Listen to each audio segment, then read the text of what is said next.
Migraine, భుజం నొప్పి, నడుం నొప్పి, మోకాలు నొప్పికి నిజమైన పరిష్కారం ప్రాణ పెయిన్ క్లినిక్ లో.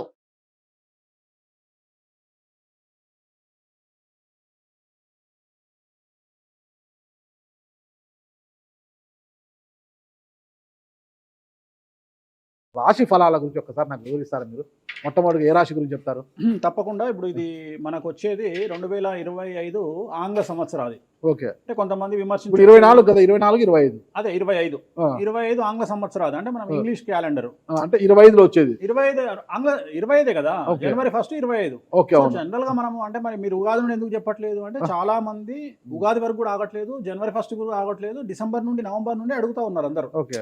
ఇప్పుడు క్లయింటెల్ నన్ను అడిగే వాళ్ళు ఏంటంటే గురూజీ ఇప్పుడే చెప్పేసేయండి మాకు, మేము జాగ్రత్తలు తీసుకుంటామని చెప్పి అడుగుతా ఉన్నారు. ఓకే. ఓకే. సో అందుకనే 2025 సంవత్సరం ఆంగ్ల సంవత్సరాది అంటే జనవరి 1 నుండి ఎలా ఉండబోతుంది అనేది మనం ఒకసారి చూసుకుంటే, అన్నిటికంటే ముఖ్యంగా ఈ వచ్చేటువంటి సంవత్సరం పేరు శ్రీ విశ్వావసునామ సంవత్సరము. విశ్వావసునామ సంవత్సరం. సో వచ్చే రాబోయేటువంటి ఎందుకు గురుగారు అది వస్తుంది పేరు 60 సంవత్సరాల్లో ప్రతి సంవత్సరం ఒక్కొక్క పేరు వస్తుంటది. Okay. పేరుతో ఏం స్పెషాలిటీ లేదు. క్రోధినామ సంవత్సరం అనే నెగిటివ్ అట్లా ఏం లేదు. ఓకే. సంవత్సరాల్లో దీని పేరు విశ్వావసునామ సంవత్సరం. ఓకే. సో ఈ సంవత్సరానికి అధిపతి రాజు కాబట్టి, రవి కాబట్టి రాజు. సో రవి మనకు కమాండ్ చేస్తూ ఉన్నాడు కాబట్టి ఈ సంవత్సరం అతి ముఖ్యమైన విషయం ఏంటంటే రాజకీయంగా దేశవ్యాప్తంగా రాష్ట్రాల వ్యాప్తంగా పెను సంచలనాలు నమోదవ్వడము ఈ సంవత్సరం 2025 సంవత్సరం లక్షణాలు. ఎందుకంటే రాజుల మధ్యన రాష్ట్రాల మధ్యన గొడవలు, మరీ ముఖ్యంగా కొంతమంది ప్రముఖ రాజకీయ నాయకులకు మృత్యుగండము, అలాగే అన్ని రంగాలలోకి సెలబ్రిటీలు, సినిమా ఇండస్ట్రీ, రాజకీయము, బిజినెస్, ఎనీ ఇండస్ట్రీ, యువకులు, మరి ముఖ్యంగా మగవాళ్ళు యువకులు 40 సంవత్సరాల వయసులో ఉండే వాళ్లకు కార్డియాక్ అరెస్ట్లు అనేటివి ఈ సంవత్సరం అతి ముఖ్యమైన విషయం. ఎందుకంటే ఆల్రెడీ మనం చూస్తున్నాం ఇప్పటికే, కానీ వాటి తీవ్రత పెరిగే అవకాశం ఉంది. కారణం ఏంటంటే రవి కమాండ్ చేస్తూ ఉన్నాడు కాబట్టి. రవి అంటే చర్మము, హార్ట్, కళ్ళు, ఎముకలు. సో కరోనా లాంటి అంత పెద్దది కాకపోయినా ఒక సమస్య, ఒక వైరస్ మళ్ళీ ప్రపంచాన్ని బాధించే అవకాశం ఉంది. అది మరీ ముఖ్యంగా చర్మం మీద దాడి చేసే అవకాశం ఉంది.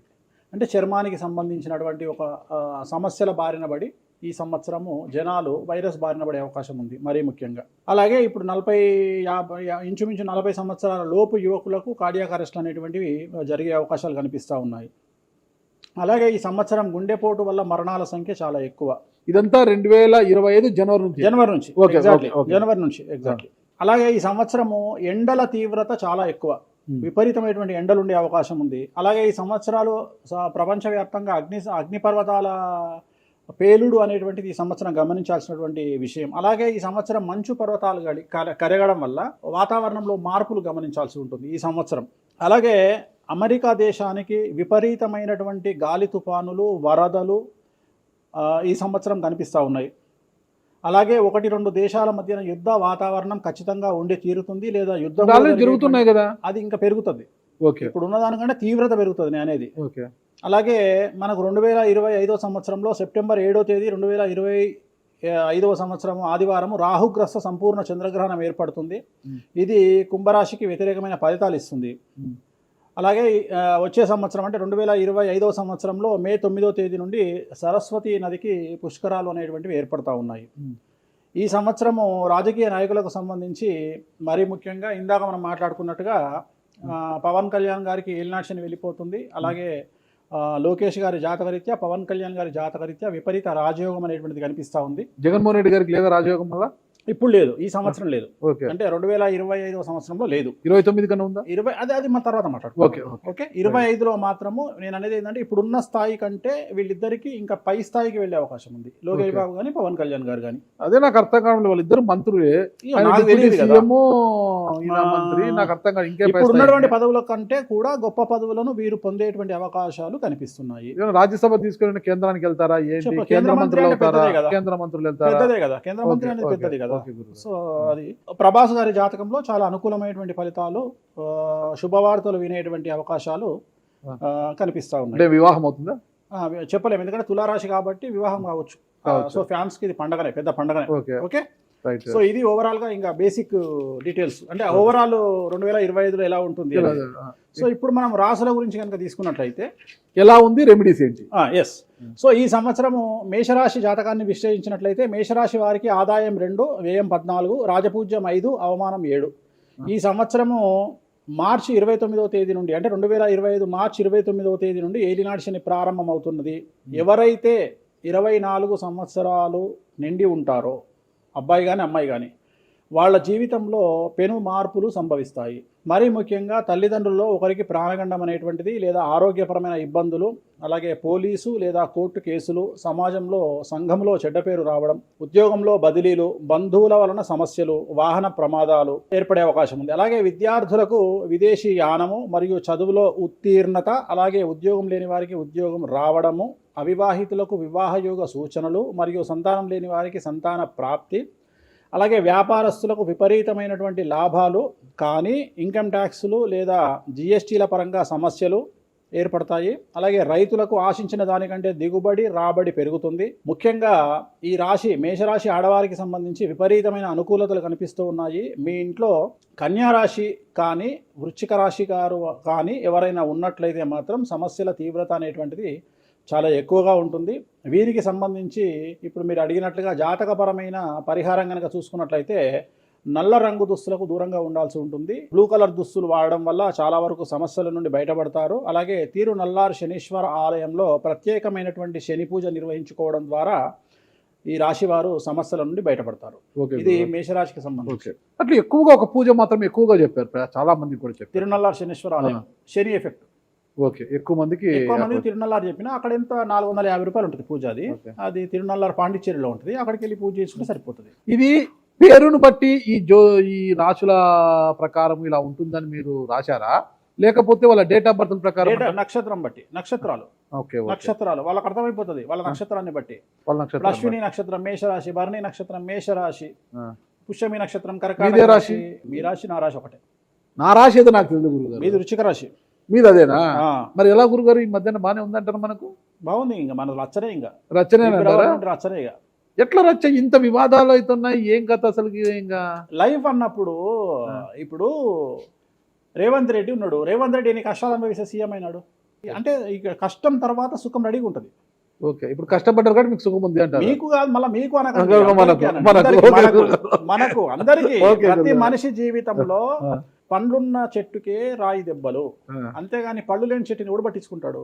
పళ్ళు ఉంటేనే దాన్ని రాయి చేస్తారు. అట్లనే మనం కూడా అంతే అండి. వేణుస్వామి అంటే పూజలకు పెట్టింది పేరు. పెద్ద పెద్ద రాజకీయ నాయకులకు, ముఖ్యమంత్రులకు, కేంద్ర మంత్రులకు, పెద్ద పెద్ద వాళ్ళకు కూడా ఇక్కడ కాదు, మీరు అబ్రాడ్స్ కూడా వెళ్ళి పూజలు చేసి వస్తున్నారు. చాలా కాస్ట్లీ స్వామి, చాలా గొప్ప పూజలు చేస్తుంటారు, అంత పవర్ఫుల్ పూజలు. అంటే ఇప్పుడు మీరు చేస్తున్న పూజల మహిమ వల్లనే మీ మీద ఇన్ని వివాదాలు వచ్చినా కూడా మీరు బయటపడగలుగుతున్నారు. 100% పర్ఫెక్ట్. ఇక దానికి ఆన్సరే లేదు. ఇక ఇప్పుడు మనం కొట్లాడాలంటే 10 రకాలు ఉంటాయి, మనం కొట్లాడతలేము. అందుకనే మనం ఒకటే, మన పూజల్ని మనం నమ్ముకుంటున్నాం అంతే, అమ్మవారిని నమ్ముకుంటున్నాం.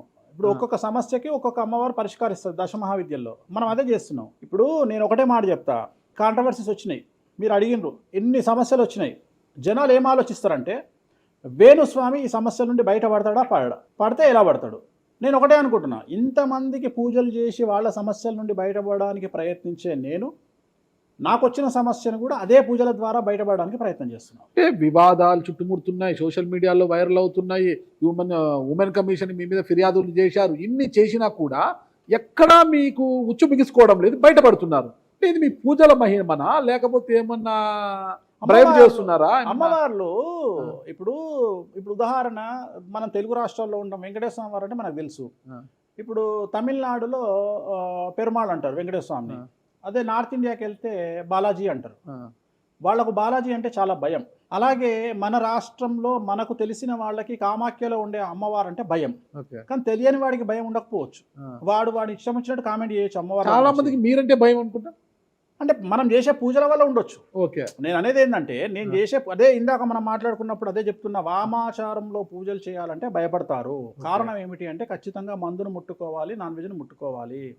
దానికి వీళ్ళు చేసే పూజలు అడ్డుపడతాయి. అంటే వీళ్ళు సమాజంలో భయపడతారు కాబట్టి వీళ్ళు వాటి జోలికి పోరు. ఇవి తాంత్రిక పూజలు లాగా ఉంటాయి మీరు చేసే తాంత్రిక తంత్ర మార్గం అంటారు దాన్ని. Okay, okay. శ్రీకాళహస్తిలో శుద్ర పూజలు.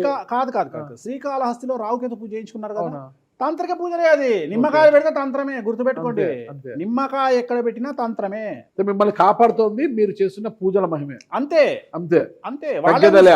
వాళ్ళే చూసుకుంటారు. నేను అనే పాయింట్ ఏంటంటే నేను ఒకటే చెప్తున్నానండి, తప్పు చేస్తే నన్ను అమ్మవారు సర్వనాశనం చేస్తుంది. ఓకే.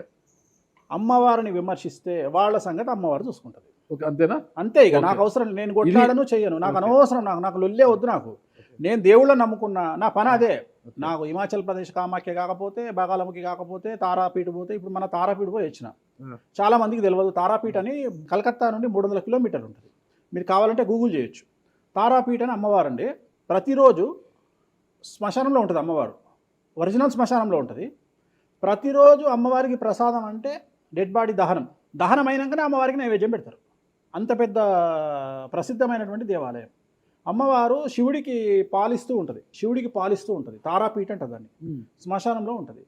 ఆమె జనరల్గా ఎవరైనా సరే ఎందుకు పూజ చేస్తారాగనంటే, జీవితంలో మనం వెళ్తూ ఉన్న సందర్భంలో సడన్గా స్టక్ అయినామనుకోండి, బౌన్స్ బ్యాక్ అవ్వడానికి పనిచేస్తుంది. అంటే ఉదాహరణ, ఒక ముఖ్యమంత్రి స్థాయి వ్యక్తి ఓడిపోయినప్పుడు, ఒక మంత్రి పోయినప్పుడు, ఒక ఐఏఎస్ సడన్గా తన జాబ్లో డిస్టర్బెన్స్ వచ్చినప్పుడు, ఐపీఎస్ డిస్టర్బెన్స్ వచ్చినప్పుడు ఈ పూజ కనుక అమ్మవారిని దర్శించుకుంటే ఒక్కసారి మళ్ళీ వాళ్ళు బౌన్స్ బ్యాక్ అవుతారు.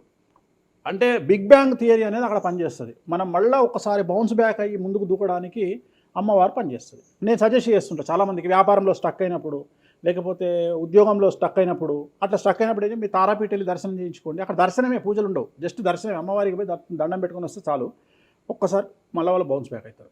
ఒకటే ఒక పాయింట్ నాకు ఆన్సర్ చెప్పి ముగించేసా, చాలా కాలాతీతమైంది. చివరికి ఇరికిస్తున్నారా ఇది? లేదు. ఇప్పుడు ఏపీలో అంటే గత ప్రభుత్వ హయాంలో, వైసీపీ హయాంలో వీళ్ళ మీద కేసులు పెట్టారు. ఇప్పుడు వీళ్ళ అధికారం వీళ్ళ మీద కేసులు పెడుతున్నారు కదా. ఈ కేసుల పరంపర ఇలా కొనసాగి జగన్మోహన్ రెడ్డి గారు జైలుకి వెళ్ళే అవకాశం ఉంది. వచ్చే సంవత్సరం మే 9వ తేదీ వరకు అవకాశం ఉంది, దాటితే లేదు. ఇది ఓవరాల్గా వేణుస్వామి గారు ఇచ్చారు. మీకు ఏదైనా అనుమానాలు ఉన్నా డైరెక్ట్గా వేణుస్వామి గారికి ఫోన్ చేయండి, మీ అనుమానాలను నివృత్తి చేసుకోండి. థ్యాంక్ యూ గురుగారు, నమస్తే. ఓకే, ఓం నమో వెంకటేశాయ.